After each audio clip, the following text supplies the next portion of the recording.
Bullion మార్కెట్లో బంగారం ధరలు రాకెట్ వేగంతో పరుగులు పెడుతున్నాయి. అమెరికా ఫెడరల్ రిజర్వ్ వడ్డీ రేట్లను మరోసారి యథాతథంగా కొనసాగిస్తున్నట్లు ప్రకటించింది. ఈ ప్రభావం పసిడి ధరలపై కనిపించింది. ప్రస్తుతం ఫెడ్ వడ్డీ రేట్లు 4.25 నుంచి 4.5 మధ్య ఉండగా వచ్చే త్రైమాసికాల్లో కనీసం 2 సార్లు వడ్డీ రేట్లను తగ్గించవచ్చని ఫెడ్ సంకేతాలిచ్చింది. దీంతో బంగారం వైపు పెట్టుబడులు మళ్లిస్తున్నారు ఇన్వెస్టర్లు. గోల్డ్ రేట్లు మళ్లీ పరుగులు పెట్టాయి. దేశీయంగా ప్రస్తుతం పెళ్లిళ్ల సీజన్ కొనసాగుతోంది. ఇలాంటి పరిస్థితుల్లో రికార్డు గరిష్టాలకు బంగారం ధరలు పెరగడం ఆందోళన కలిగించే విషయమే. ఈ క్రమంలో మార్చి 21వ తేదీన హైదరాబాద్ మార్కెట్లో బంగారం, వెండి రేట్లు ఎంతెంత అనేది చూద్దాం.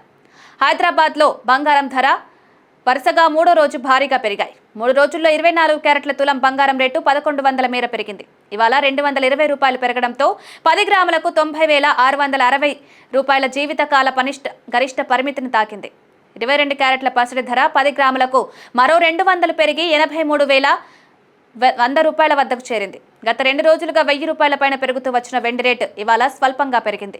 హైదరాబాద్ మార్కెట్లో కిలో వెండి రేటు 100 రూపాయలు పెరిగి 1,14,100 వద్ద ట్రేడ్ అవుతోంది. బంగారంతో పాటు వెండి రేటు సైతం భారీగా పెరుగుతుండడం కొనుగోలుదారులను బెంబేలెత్తిస్తోంది.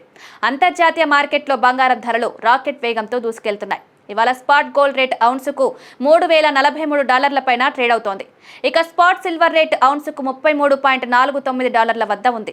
భారతదేశ కరెన్సీ రూపాయి మారకం విలువ స్థిరంగా కొనసాగుతోంది. డాలర్తో పోలిస్తే ఇవాళ 86.363 వద్ద ఉంది. వెండి ధరలు మార్చి 21వ తేదీ శుక్రవారం ఉదయం 7 గంటల సమయంలో ఉన్నవి. జీఎస్టీ వంటి ట్యాక్సులు కలుపుకుంటే ప్రాంతాలను బట్టి ధరల్లో చాలా వ్యత్యాసం ఉంటుంది. కొనుగోలు చేసే ముందు స్థానికంగా ధరలు తెలుసుకోవడం మంచిది.